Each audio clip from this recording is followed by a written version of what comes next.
बहिया के लिलिया कारी शोभो गोदन मोरे जान कारी शोभो गोदन मोरे जान गोदना देखी मोहना छोड़ा लो भैलो रे जान गोदना देखी मोहना छोड़ा लो भैलो रे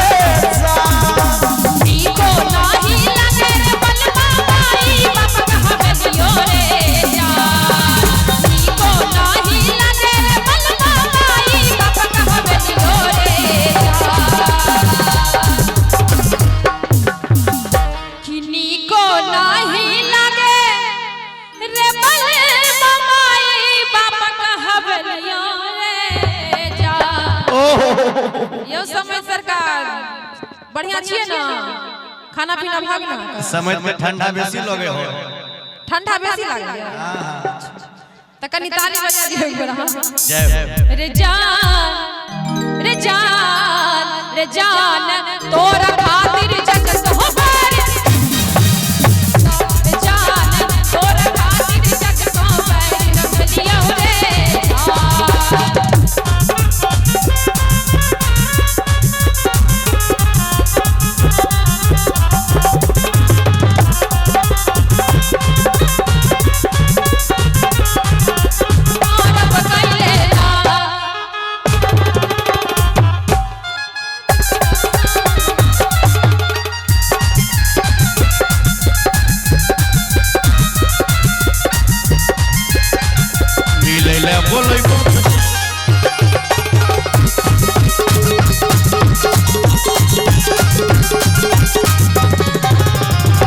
जे होते देखल जैते टेंशन नली है बेकार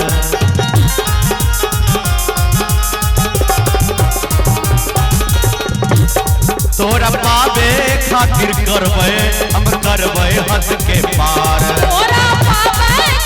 करबे हम नहीं लजा जे होते देखल जैते टेंशन नली है बेकार तोरा पावे खातिर करबे हम करबे हद के पार अमनल बेला शंभु अमनल बेला शंभु झुकत नयान पे जे होते देखल जैते टेंशन नहीं ली है बेकार गे तोरा पावे खातिर करबे हम करबे हद के पार अमनल बेला शंभु हे गे अमनल बेला शंभु आगे झुकतो नयान पे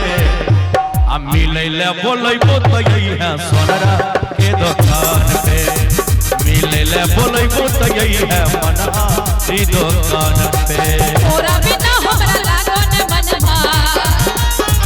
तोरा बिना हमरा लागन मनवा देखै छियै हम तोरे सपनवा तोरा खातिर खेल जेबो तोरा खातिर खेल जेबो हम त अपना जान के मिलै ला बजेबो करे है सोनरा के दुकान पे मिलै ला बजेबो करे है सोनरा के दुकान पे ए तहरा बिना खाना पीना तहरा बिना खाना पीना लगे गोरी की बेकार एगो हमर दिल हमर जान दिन सहारा एगो हमर दिल हमर जान दिन सहारा तोरा बिना हमरा लागन मनवा ए तहरा बिना ओहो ई बात चले हां तोरा बिना खाना पीना तोरा बिना खाना पीना लगे कोनी का बेकार ए दिल केकरा केकरा पास या अपन अगर अपन या त बजा दियो केकरो पास छोड़ के आइल छिए तहन त कोनो बाते नहीं त एगो हमर दे हमर